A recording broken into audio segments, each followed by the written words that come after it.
அனைவருக்கும் கிடைக்கட்டும். சுப சகனங்கள். நம்ம வீட்டை விட்டு வெளியே போகும்போது நாம் பார்க்கக்கூடிய காரியம் நமக்கு ஜெயமாகணும் அப்படின்றால் இன்றைக்கான இளைஞர்களுக்கான ஒரு விஷயம். நம்ம வெளியே போகும்போது பசுமாடு அப்படிங்கிறத நம்ம பார்த்துட்டு போனோம் அப்படின்னா நமக்கு சுபகாரியங்கள் நடக்கும்.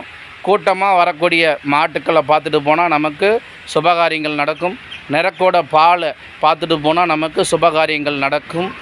நமக்கு சங்கு ஓசை கேட்டு போனோமோ சுபகாரியங்கள் நடக்கும். இறந்து போன பாடி நம்ம வந்துக்கிட்டு இருக்கும்போது பார்த்தோம் அப்படின்னா சுபகாரியங்கள் நடக்கும். தேர், சாமியுடைய தேர் வந்தால், சாமி ஊர்வலம் வந்தால் நமக்கு சுபகாரியங்கள் நடக்கும். பூர்ண கும்பம் அப்படிங்கிறத பார்த்துட்டு போனோம்னா நமக்கு சுபகாரியங்கள் நடக்கும். பால் பார்த்தோம்னா நமக்கு சுபகாரியங்கள் நடக்கும். நம்ம போகக்கூடிய இடத்துல பறவைகள் கூட்டமாக போகும்போது சுபகாரியங்கள் நடக்கும். சாமியுடைய மந்திரத்தை சொல்லிட்டு போகும்போது நமக்கு சுபகாரியங்கள் நடக்கும்.